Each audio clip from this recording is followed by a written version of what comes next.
Dia, meu povo amado, queridos e queridas, né? Infelizmente não podemos estar hoje juntos, né? Conforme nós havíamos esperado, mas estamos aqui, né? Vocês aí, eu aqui, e estudando e trabalhando, né? E agradecendo a Deus porque Ele tem nos dado tudo, né? Tem nos fortalecido a cada momento. Então eu botei aqui para vocês uma referência bíblica do livro de Eclesiastes 3, né? Não importa qual seja a sua versão bíblica, eu sempre digo isso porque às vezes muda algumas palavras. Na versão que eu peguei hoje, é escrito assim, ó. Tudo neste mundo tem o seu tempo, cada coisa tem a sua ocasião. Então, há para todas as coisas um tempo determinado por Deus. Então, Ele tem esse tempo para mim, para ti, nosso Deus poderoso, nosso Jeová, Criador. Eu sempre gosto de falar essa palavra que é muito forte. Ter valor esse momento. Então, hoje, nós vamos estar estudando aqui coesão textual. Eu quero que você abra já o seu livro na página 18, para vocês entenderem o que é essa coesão textual. Coesão textual, isso também que parece estranho, não é nada mais, nada menos do que, quando eu vou fazer um texto, uma redação, uma palavra, eu usar palavras diferentes. Tipo, eu posso usar pronomes, tá? Pronomes. Eu, ele, aquele. Posso usar pronomes oblíquos, né? Me, comigo, também são expressões. Substantivos diferentes, né? Posso também usar adjetivos, tá? E tudo isso aqui vai estar em algo chamado classe gramatical.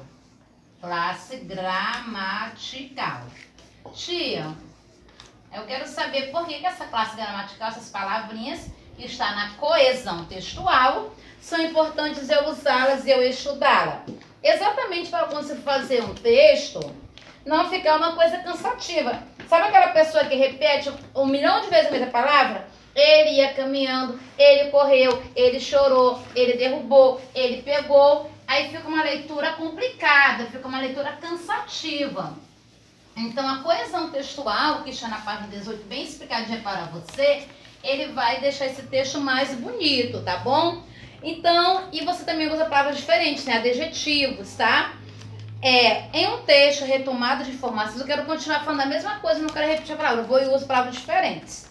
A retomada de informações e a relação entre essas informações constituem a coesão textual. A coesão se faz com o uso de pronomes, substantivo, palavras sinônimas. Lembra que na aula passada eu falei antonínima, homônima e sinônimos? Pronto. E outros elementos que organizam um texto, conferindo-lhe sentido. Tem que ter sentido. Se você ler aqui na 19, essa tirinha da Márcia e da Paty Pimentinha, irão ver que elas aqui estão falando de uma pergunta, de uma coisa que não tem nada, não faz sentido. Aí, por que Paty Pimentinha julgou que a professora acharia sua pergunta boba?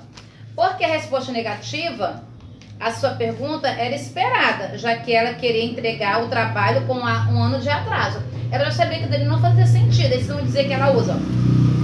Aqui, ó, dizem que a única pergunta boba é aquela que você não faz. Dizem. Aí lá no último, eu tô falando do segundo, no último quadrinho, eles estavam errados. Eles é falando de quem? Ela está ligando do dizem, tá? Quem falou alguma coisa.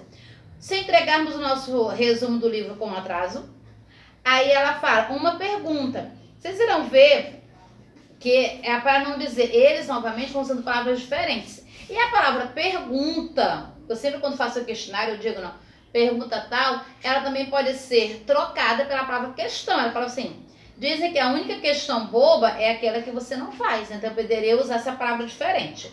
Aí tem aqui a letra A e B dessa tirinha, que tem que ser copiada e respondida no seu caderno, tá bom? Vocês sabem disso. Daquelas questões sempre tem que ser copiadas e respondidas no caderno. No caso, eu só essas duas, você já bota o cabeçalhozinho lá, caneta azul ou preta. Letra C. Na tirinha, quais alguns elementos coesivos? Eu acabei de falar. Que elementos coesivos são esses? São palavras diferentes para dar continuação à informação. Ó. Tem a palavra ela, que está falando de quem? Você vai ver. A palavra a, quando ela fala assim, a, está relacionada a que, aquela, a palavra a e aquela está falando da mesma coisa. E eles, eu acabei de falar, né? Os que dizem que a única pergunta boba é aquela que você não faz. Também, por que foram usadas essas palavras, gente? Para evitar a repetição da palavra pergunta, tá? Quando repete muito, eu já falei, quando repete muito foi uma coisa cansativa, monótona, né? Então, tudo que eu estou falando é importante vocês sempre ouvirem um vídeo, porque eu estou dando dica de como você vai responder o exercício. Pronome eles, o último quadrinho, retorna a fala do segundo balão, também falei sobre isso. Aqui na página 18 tem um textinho para você ler e tem assim para você observar. Ó. Você leu a lenda, né, da Mainá, né, do nosso, a origem do nosso pássaro Irapuru, e fala assim, ó, para ele não falar Mainá várias vezes, ele usa a palavra sua amada, ela, sua. Então essas palavras você vai ter que sublinhar nesse trechinho, porque está falando da personagem. E que palavra poderia ser usada? Que sinônimos eu poderia usar para substituir tristeza e ave? Em vez de falar um montão de vezes tristeza e falar ave, eu poderia dizer desânimo, sofrimento, melancolia, né? Que são palavras sinônimos para tristeza. E ave, que palavra eu poderia usar aqui nesse trecho, nesse retângulo azul, aqui na questão 2, para trocar em vez de eu colocar ave? Poderia colocar pássaro, passarinho, o próprio nome do pássaro é o Irapuru. Eu quero que você agora observe lá na página 17, esse trechinho que está continuando a nossa lenda do Irapuru, ó. Observe que começa assim, ó. Em uma tribo no interior da floresta, acompanha comigo, havia um jovem indígena. Então, de quem que eu estou falando? Quem é o personagem principal dessa história? Um jovem indígena, já sabemos disso. Essa história se passa em que lugar do mundo? No interior da floresta amazônica. Tem essa pergunta aí, que foi estudada lá nas páginas anteriores, você já sabe. Alguma das palavras de expressão destacada faz referência ao lugar onde a história se passa? Essa palavra destacada, o jovem talentoso flautista, Catuboré, vocês podem ver que bota o nome dele 4 vezes, só o jovem fala ele. No outro parágrafo, na segunda, ele fala assim, procurando o. Quando fala procurando o, estou procurando quem? O jovem. Essa palavra o é um pronome pessoal do caso oblíquo, preste bem atenção, que você vai ter que saber lá mais adiante essas palavrinhas aí. A palavra desaparecido, que está bem aqui, ó. A tribo saiu em busca do desaparecido. Essa palavra desaparecido, ela é o quê? Ela é um adjetivo substantivado, preste bem atenção nisso. A palavra catuboré, que passa várias vezes aí, ele é o quê? Ele é um substantivo próprio, então isso é uma classe gramatical dessas palavras. Aí pergunta, por que foi usada essas palavras? Eu falei lá anteriormente, né? Para ficar menos cansativa. Imagina se eu colocasse assim, um jovem indígena catuboré que tocava flauta. O jovem talentoso flautista Catuboré. Também conhecido por Catuboré, o jovem, se eu repetir sempre a palavra jovem indígena, todas as formas, que poderia ter acontecido, aí em vez de ele eu colasse com o jovem Catuboré indígena. Se eu repetisse muito, ficava muito cansativo. Então, por isso que foi usado palavras diferentes para falar do jovem Catuboré. E isso eu chamo de elementos coesivos. E ele está na classe gramatical, né? Evita a repetição de palavras e o texto fica mais interessante. Então, você vai precisar de ler novamente questão por questão. Não diga assim, eu não entendi essa. Escute o vídeo várias vezes, tá bom? E nas páginas, vocês viram, coloquei até 21, olha que tem muito interessante, a página 20. Reconto de lenda. Você vai ter que copiar no seu caderno uma lenda de caneta azul ou preta.